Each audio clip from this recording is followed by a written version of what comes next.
Le cri déchira la nuit parisienne comme un verre brisé sur le marbre froid d'un appartement haussmannien.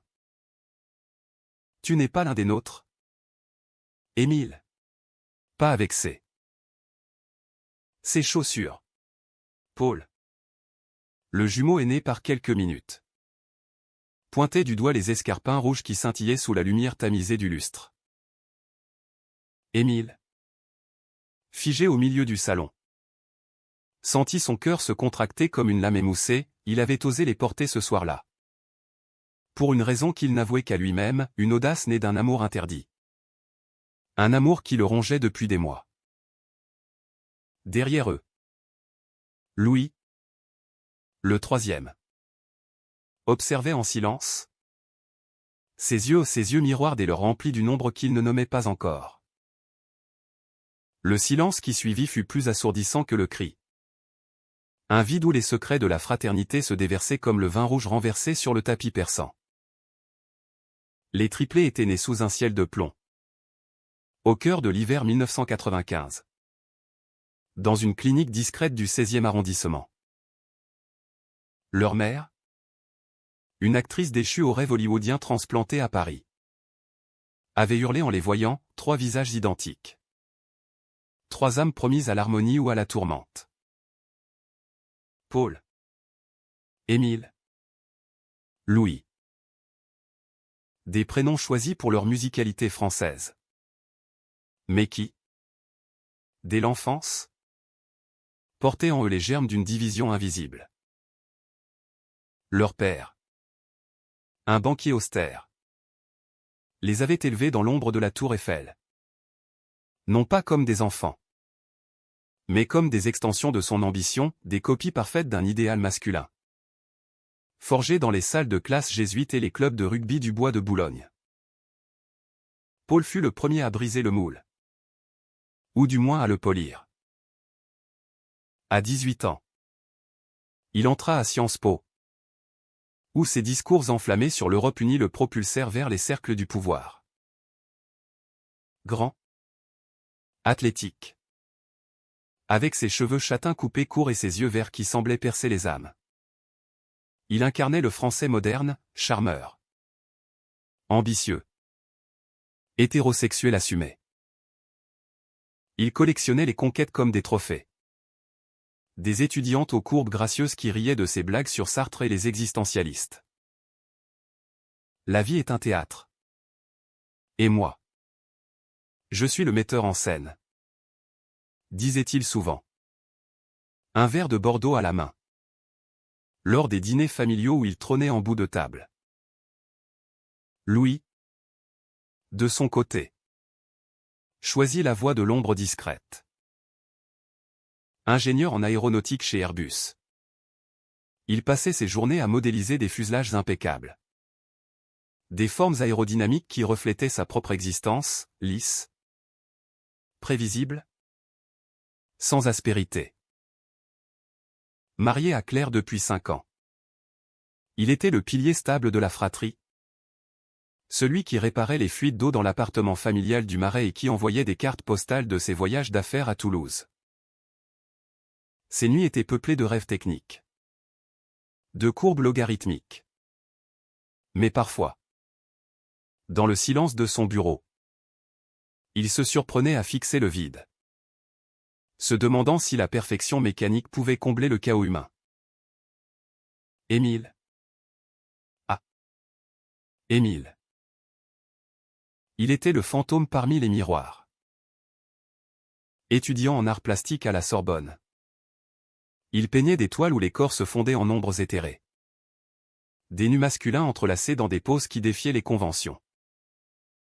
Ses professeurs le louaient pour sa sensibilité presque proustienne. Mais en privé. Il murmurait sur son excentricité. Émile avait toujours su qu'il était différent. À l'adolescence.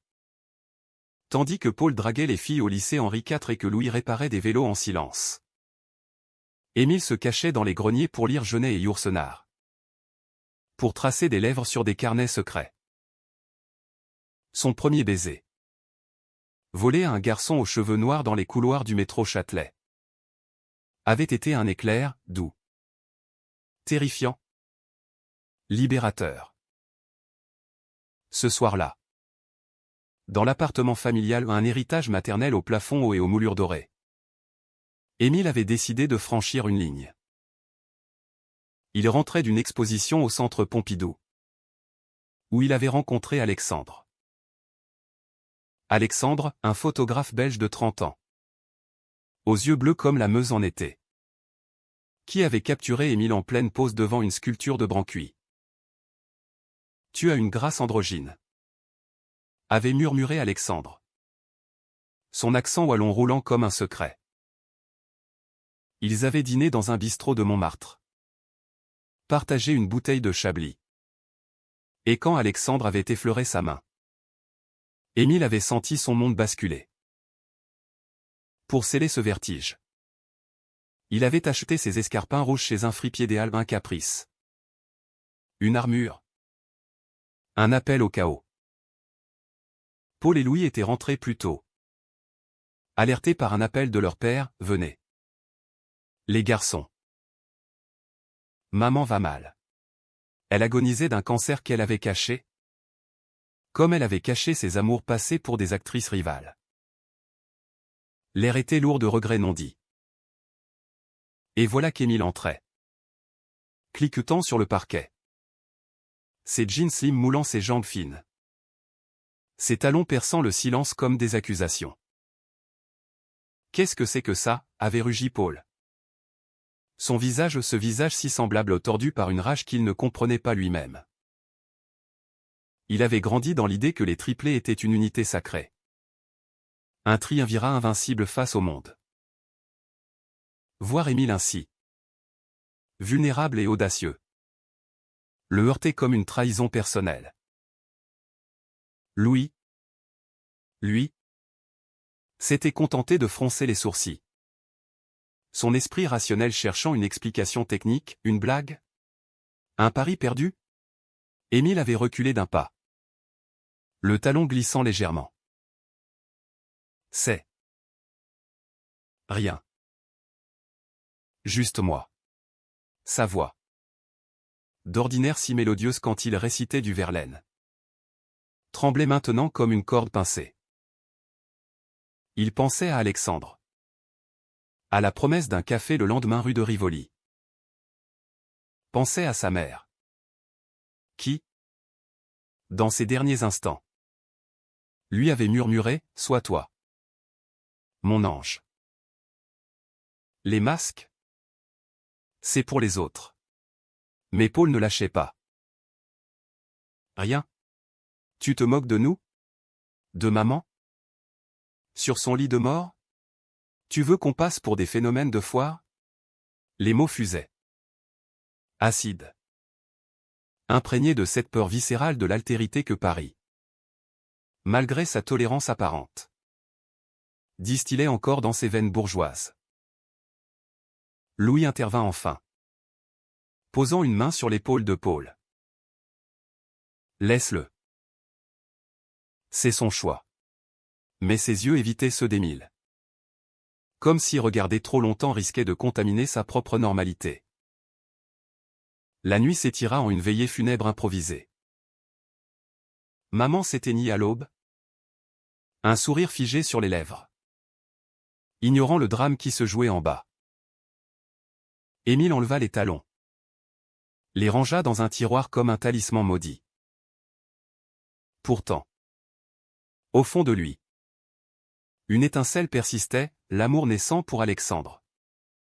Ce fil ténu qui le reliait à un monde au-delà des miroirs fraternels.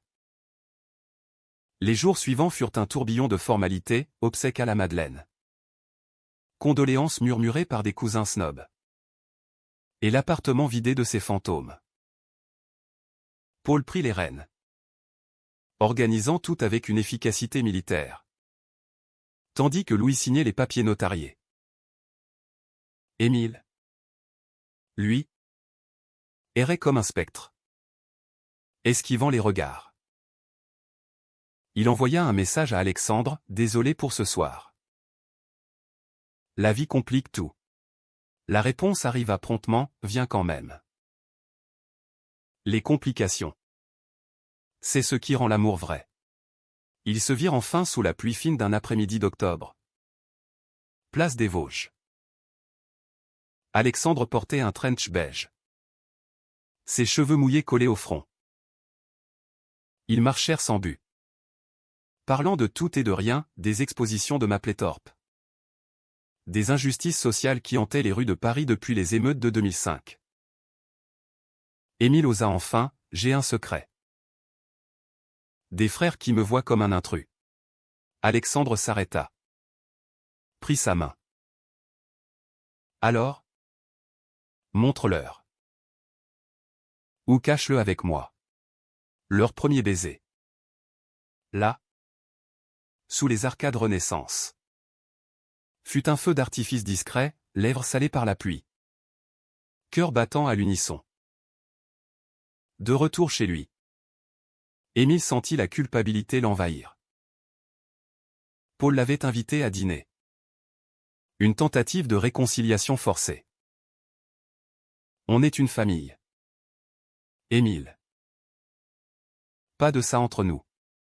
Louis hocha la tête. Sa femme Claire à ses côtés. Un bébé en route pour sceller leur union hétéronormative.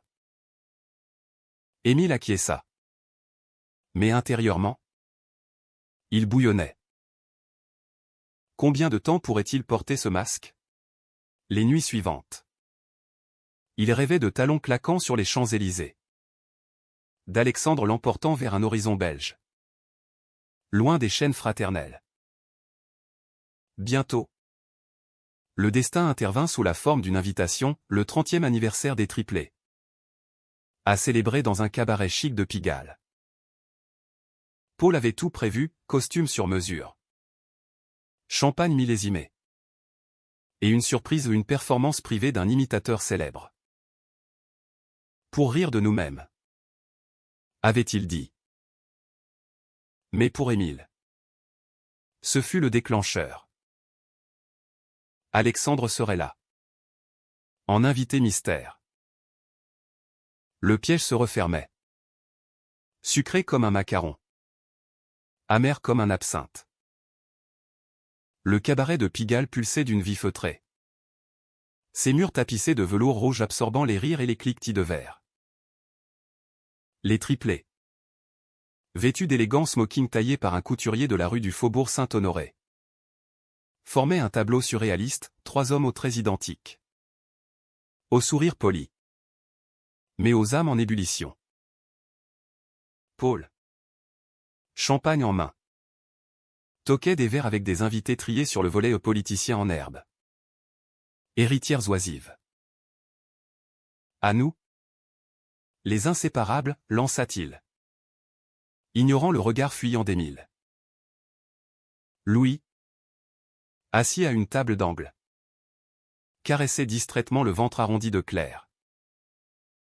30 ans déjà. Murmura-t-il.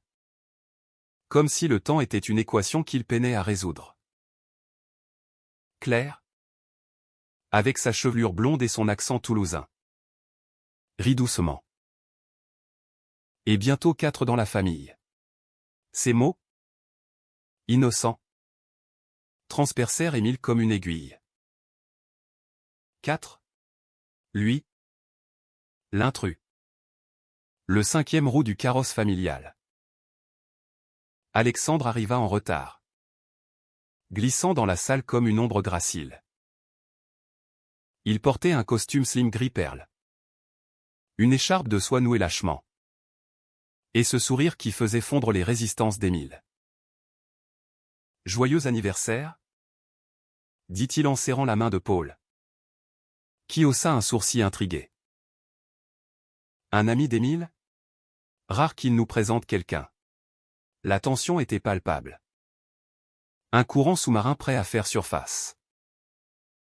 La soirée s'emballa avec la performance, l'imitateur. Un homme menu aux traits acérés. Entra en scène vêtu d'une robe laméor. Il singea les triplés avec une précision diabolique, Paul le conquérant. Louis le technicien. Émile. Ah. Émile le rêveur. Mais quand il mima Émile en train de danser en talons, la salle explosa de rire. Émile se figea, son verre tremblant dans sa main. Alexandre, à ses côtés, posa une paume apaisante sur son genou. C'est de l'humour noir. Passe au-dessus. Mais Paul, rouge d'alcool et de fierté blessée, se leva d'un bond. Assez. C'est notre nuit. Pas un cirque. L'imitateur s'inclina. Moqueur. Et quitta la scène sous les applaudissements mitigés. Dans les coulisses, Émile confronta son frère aîné. Tu l'as engagé pour ça? Pour me ridiculiser. Paul, les yeux injectés de sang, ricana. Pour nous rappeler qui on est. Une famille. Pas une mascarade. Louis, médié par habitude, tenta de calmer le jeu. Allons. C'est l'alcool qui parle. Mais ces mots sonnaient creux, au fond. Il redoutait le miroir que lui tendait Émile. Cette nuit-là, de retour à l'appartement, Alexandre et Émile s'éclipsèrent dans la chambre d'amis. Leurs corps s'entrelacèrent pour la première fois. Un balai de souffles et de caresses sous les draps de lin fin. Je t'aime, murmura Alexandre, ses doigts traçant des arabesques sur la peau d'Émile. Et tes frères? Ils te briseront. Émile, les larmes aux yeux, secoua la tête. Pas si je les affronte. Les semaines suivantes furent un interlude de félicités volées. Émile et Alexandre se voyaient en cachette, promenade au jardin des Tuileries, où ils se tenaient la main sous les marronniers en fleurs, dîner dans des brasseries anonymes du 11e. Où Alexandre racontait ses voyages en Afrique. Ses photos de guerriers Masaï au regard farouche. Émile, inspiré, peignit une série de toiles, miroirs brisés. Des triptyques où 3 visages se fondaient en un. Mais l'un saignait de couleur vive rouge. Comme les talons. Paul, de son côté, sombra dans une frénésie professionnelle. Nommé adjoint au cabinet d'un ministre, il multipliait les nuits blanches. Les liaisons éphémères avec des journalistes ambitieuses. Pourtant, une ombre le rongeait, la disparition progressive d'Émile de leur vie. Il nous fuit, confia-t-il à Louis lors d'un golf au Racing Club de France. Louis, swing précis, répondit évasivement, il grandit. C'est tout. Mais en rentrant chez lui, il fouilla l'ordinateur d'Émile, un accès familial non verrouillé et découvrit les messages. Des mots tendres. Des photos volées. Alexandre. Le choc fut comme un court-circuit, son frère. Cet autre lui-même. Aimait un homme. Claire, sentant le malaise, pressa Louis. Par lui. Où ça va exploser. Louis promit. Mais tergiversa. Au lieu de cela, il invita Émile à un déjeuner dominical. Feignant l'innocence. Assis au bord de la Seine. Croissant encore chaud. Il lâcha, je sais pour Alexandre. C'est courageux. Émile, surpris, sentit un barrage céder. Il parla pour la première fois, des nuits solitaires. Des peurs enfouies. De cette sensation d'être un étranger dans son propre corps. Louis écouta. Hochant la tête. Mais intérieurement, une fissure s'élargissait. Et Paul? Il ne comprendra jamais. Émile rit amèrement. C'est pour ça que je porte des masques. Le conflit couva jusqu'à Noël. Quand la famille se réunit à Deauville. Dans la maison secondaire face à la mer. Le vent normand hurlait, fouettant les vitres comme un avertissement. Paul, saoul de cognac, accusa Émile ouvertement, tu nous déshonores. Maman t'aurait renié.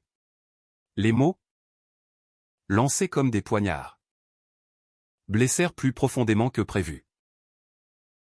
Émile, les poings serrés, riposta, maman m'aimait tel que je suis. C'est toi qui portes des chaînes. Paul, Louis, témoin muet, sentit la trahison germer, son silence protégeait-il la famille? Ou son propre confort? Alexandre, invité par Émile malgré les risques, arriva le lendemain. La tension était électrique. Lors d'un dîner tendu, Paul le toisa, photographe. 1. Tu captures les faiblesses des autres? Alexandre, calme, répondit, non. Les beautés cachées. Ce soir-là, dans la chambre glacée, Émile et Alexandre firent l'amour avec une urgence désespérée. Leur corps un rempart contre le froid extérieur. Mais au matin, une découverte changea tout, Paul, fouillant par jalousie, avait lu les mails d'Alexandre. Des mots d'amour. Mais aussi des doutes, Paris te change. Émile, reviens à Bruxelles avec moi. La graine de la trahison était plantée. Paul, rongé par une peur irrationnelle, celle de voir son empire familial s'effriter, contacta un ami avocat. Juste pour vérifier son passé. Se justifia-t-il? Ce qu'il découvrit, Alexandre avait un ex. Un scandale mineur de dettes non payées. Rien de grave. Mais suffisant pour semer le doute. Il en parla à Louis en privé, il va le détruire. On doit intervenir. Louis, déchiré, acquiesça. Pour la première fois, les deux frères ourdirent un plan, confronter Alexandre. Le faire fuir. Émile, ignorant tout, savourait ses jours comme un sursis. Une balade sur la plage de Deauville. Pieds nus dans le sable humide. Main dans la main avec Alexandre. On pourrait vivre ici. Loin de tout. Rêva Émile. Alexandre rit, ou à Paris. Dans ton atelier. Tant que c'est ensemble. Mais le ciel s'assombrit. Littéralement, une tempête approchait.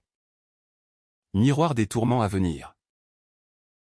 La tempête éclata au milieu de la nuit. Un rugissement atlantique qui ébranla les volets de la villa normande. Émile se réveilla en sursaut. Le corps d'Alexandre chaud contre le sien. Mais son esprit déjà assailli par des ombres. En bas, dans le salon aux meubles anciens, Paul et Louis veillaient. Une bouteille de Calvados entre eux. C'est pour son bien, insistait Paul. Sa voix rauque d'alcool et de conviction. Louis, les yeux cernés, hochait la tête, on lui dira après. Qu'ils partent sans scandale. Au petit matin.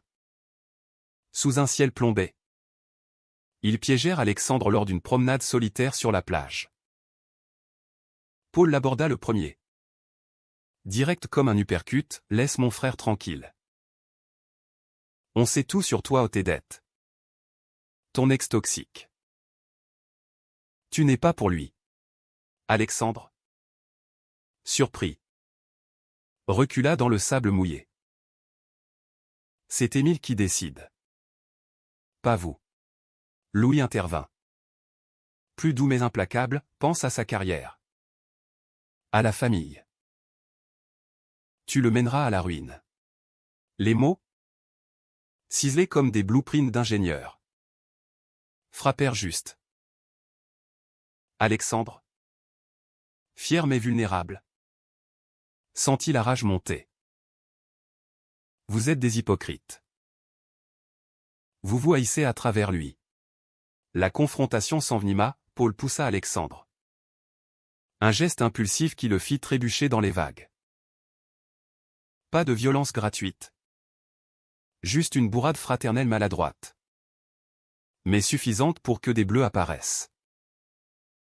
Alexandre rentra à la villa trempé. Furieux.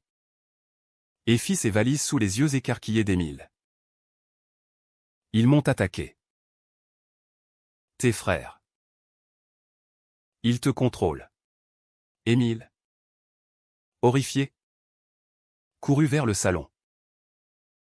Qu'avez-vous fait, hurla-t-il à Paul. Qui se défendit, on l'a sauvé de toi.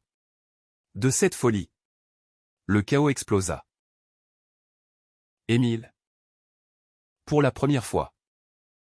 Leva la main sur Paul, un slap retentissant qui laissa une marque rouge sur ce visage si semblable au sien. Vous n'êtes pas ma famille.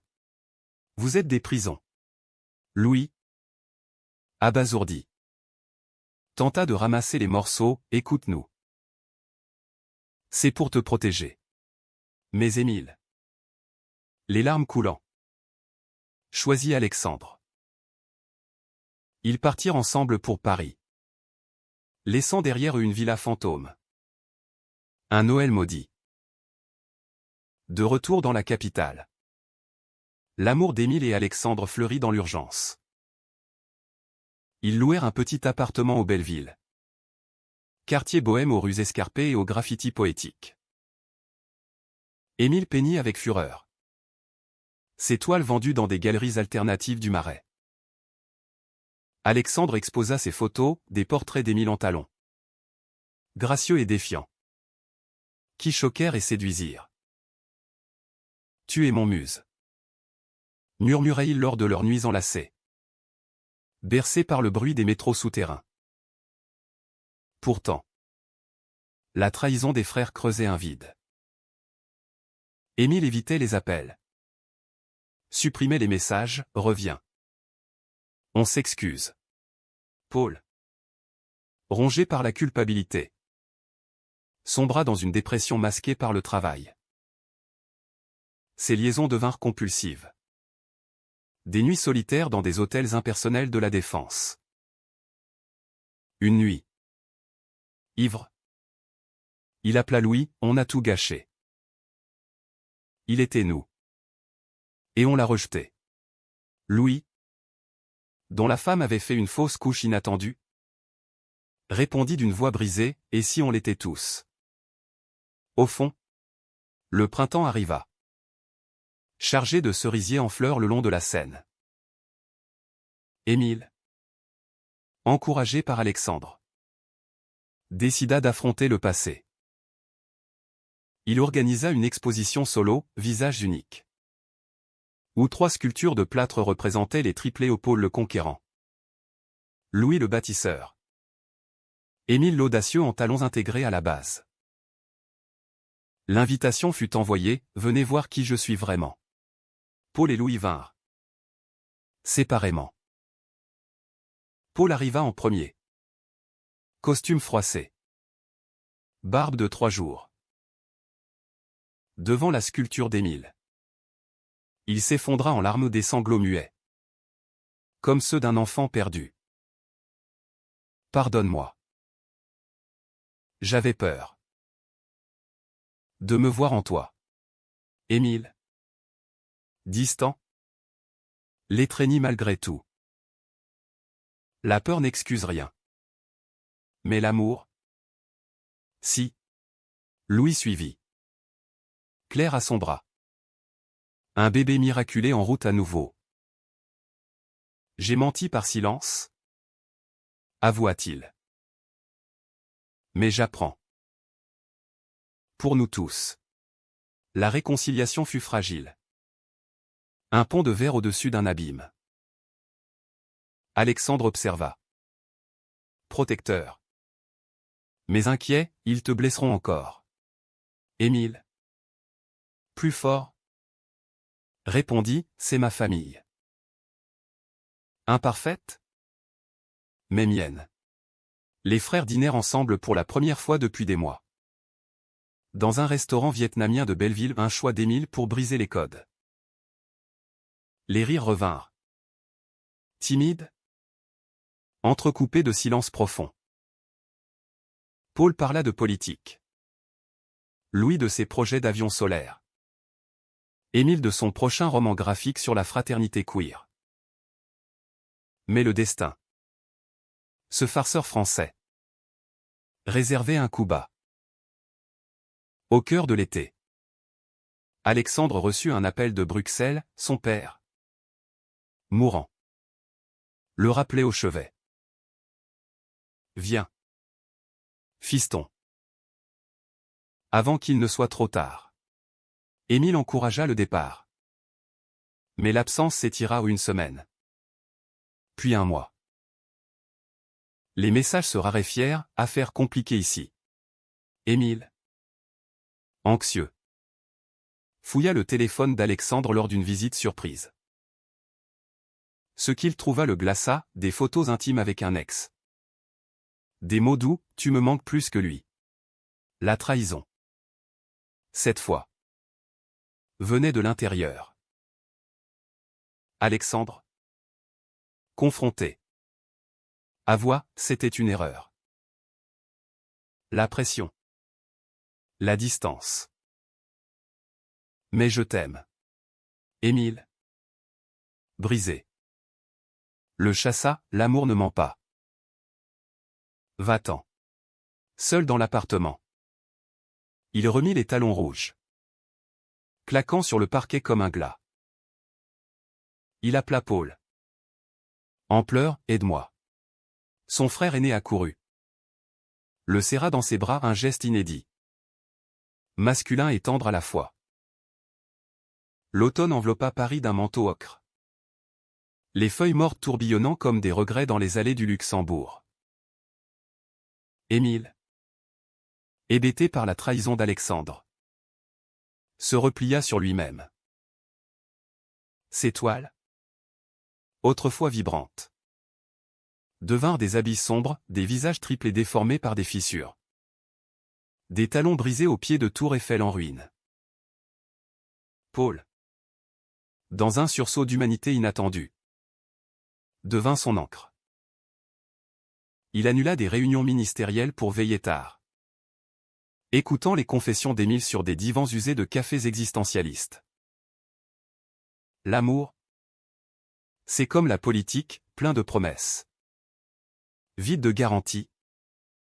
Philosopha un soir. Un pastis à la main. Louis, plus réservé, offrit son aide pratique, il répara l'atelier d'Émile. Installa un système de lumière LED pour les sculptures. Et même, un soir pluvieux, confia un secret enfoui. J'ai eu des doutes. Moi aussi. À l'université, un roommate. Mais j'ai fui. Émile, surpris, posa une main sur son épaule. Fuir, c'est trahir son propre reflet. Ces échanges, maladroits mais sincères, recollèrent les morceaux de la fratrie. Claire, intuitive, organisa des dîners où le bébé à naître un garçon. Prénommé Julot symbolisait un renouveau. Pourtant, le vide laissé par Alexandre persistait. Un creux au sternum que ni l'art ni la famille ne comblaient.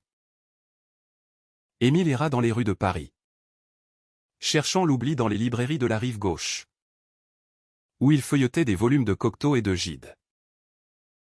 Une nuit, lors d'une fête underground dans un squat du 19e, il rencontra Julien. Julien, un danseur de ballet de l'opéra. Aux traits fins et aux muscles ciselés par des années de discipline. 25 ans. Un rire contagieux. Et une franchise désarmante. Tes chaussures sont magnifiques, dit-il en voyant les escarpins rouges. que Émile portait comme une armure ce soir-là. Ils dansèrent jusqu'à l'aube, corps collés dans la foule moite. Un rythme qui chassait les fantômes. Julien était différent, pas de mystère belge. Pas de dette cachée. Fils d'un professeur de littérature à Lyon. Il avait fui la province pour Paris. Ville des amours impossibles. Je ne promets rien. Mais je suis là. Murmura-t-il lors de leur première nuit. Dans un lit d'effets surplombant les toits de Belleville. Émile. Prudent. Se laissa aller, leurs étreintes étaient tendres. Exploratrices. Un dialogue de peau et de murmures. Julien posait pour ses toiles. Nu sur un divan. Posant comme un David michelangelesque revisité en cuir moderne. Paul. Apprenant l'existence de Julien. Réagit avec une jalousie protectrice. Il est trop jeune. Méfie-toi. Mais Émile. Plus confiant. L'invita à un dîner familial. La scène fut un triomphe comique, Julien. Avec son accent lyonnais chantant. Charma Louis en discutant d'aérodynamique appliquée à la danse. Et fit rougir Paul en citant Camus, dans l'épaisseur des temps. L'amour nous attend. Claire. Rayonnante. Leva son verre, à l'amour qui guérit. Le bonheur. Fragile comme un vitrail gothique. Dura jusqu'à l'hiver. Émile exposa à nouveau. Cette fois au palais de Tokyo, reflet partagé. Une installation où des miroirs déformants montraient les triplés en interaction avec des amoureux éphémères. Le vernissage fut un succès, critiques élogieuses dans le monde. Acheteurs anonymes. Alexandre y vint. Incognito au fond de la salle. Son regard hanté croisant celui d'Émile. Un échange silencieux, regret. Pardon muet. Je suis désolé. Articula-t-il en passant. Émile. Avec Julien à son bras. Hocha la tête, moi aussi. Mais j'avance. Pourtant. Le vrai conflit surgit de l'intérieur de la famille. Paul. Promu directeur de cabinet. Se vit proposer un poste à Bruxelles ou ironie du sort. Viens avec moi. Implora-t-il à Émile lors d'une crise de doute.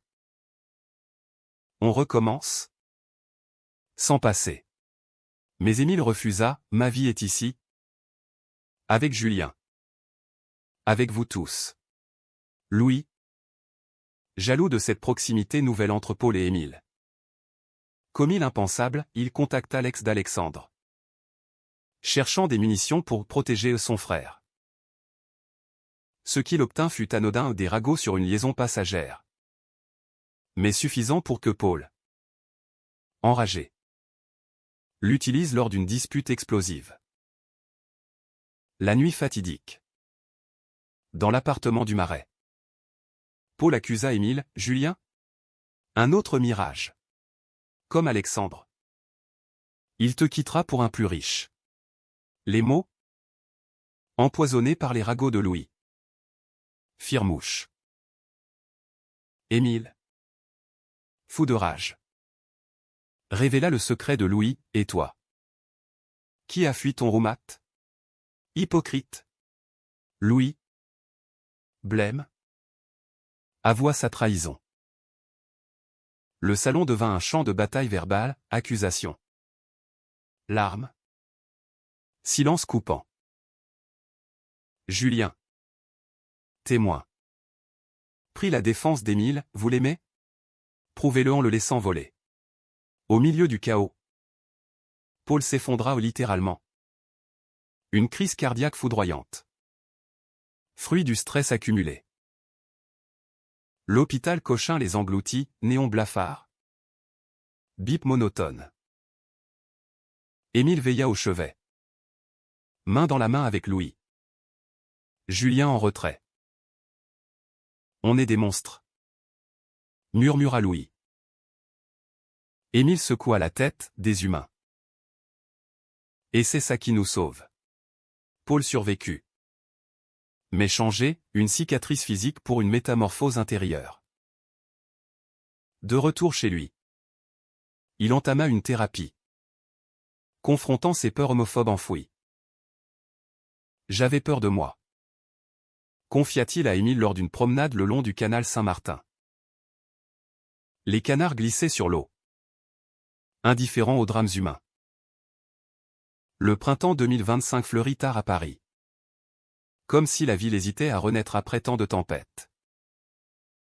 Émile, fortifié par les épreuves, lança son premier roman graphique, Talons et miroirs.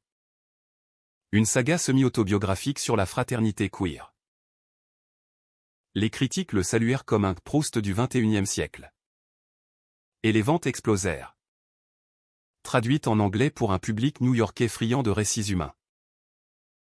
Julien, devenu son partenaire officiel, dansa le rôle principal dans une adaptation théâtrale au théâtre du Rond-Point à un ballet moderne où 3 danseurs identiques se dédoublaient en ombres amoureuses. Paul, remis de sa crise, se réinventa, il fonda une association pour l'inclusion LGBTQ+ au sein des cabinets ministériels, utilisant son influence pour des réformes discrètes mais impactantes. C'est ma pénitence, plaisantait-il lors de dîners familiaux, où les rires avaient repris leur place. Plus profond. Plus vrai. Louis, père comblé de Jules, un bambin aux yeux verts comme les leurs, intégra des modules de diversité dans ses formations chez Airbus. Claire, muse silencieuse, organisa des ateliers d'art-thérapie pour les familles éclatées. Émile et Julien s'installèrent dans une maisonnette à Montreuil, aux murs couverts de toiles et de photos. Leur matin était fait de croissants tièdes et de projets, un voyage à New York, ville des triplés rêvés par leur mère, pour une expo conjointe. On portera des talons assortis, taquina Julien, embrassant Émile sous un ciel laiteux. Pourtant, l'harmonie n'effaçait pas les cicatrices. Une lettre arriva d'Alexandre. Postée de Bruxelles, j'ai lu ton livre. Tu m'as guéri en me tuant sur papier. Merci. Sois heureux. Émile la brûla dans le jardin. Cendre au vent. Un rituel de libération. Paul, apprenant la nouvelle, leva un toast à ceux qui partent. Et à nous qui restons. Le climax survint lors de l'anniversaire de Jules. 1 an déjà. La famille au complet au triplé. Conjoint. Nourrisson se réunit sur les quais de Seine. Là où tout avait commencé dans l'imaginaire d'Émile. Un pique-nique improvisé, baguettes croustillantes, fromages affinés. Et un gâteau aux 3 étages symbolisant les visages uniques. Paul porta un toast émouvant, nous avions un seul visage. Mais 3 âmes. Et dans la différence, nous trouvons la force. Louis ajouta. Voix émue, pardon pour les silences. Émile. Julien à ses côtés.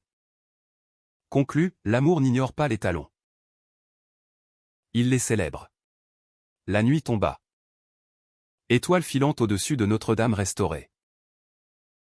Émile, sentant le poids des ans, murmura à Julien, et si on adoptait un jour?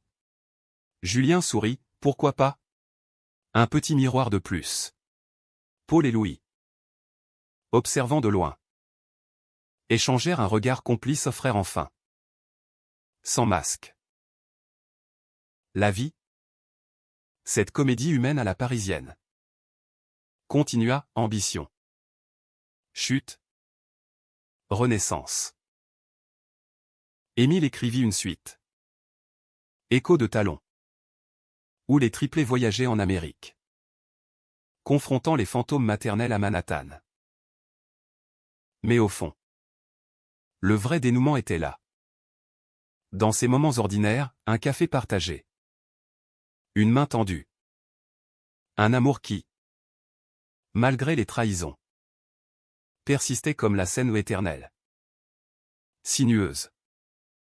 Profondément humaine. Et ainsi, sous le ciel de France, les triplés apprirent que le visage unique n'était qu'une illusion, la vraie beauté résidait dans les fissures. Les couleurs ajoutées. Les pas claquant vers l'inconnu.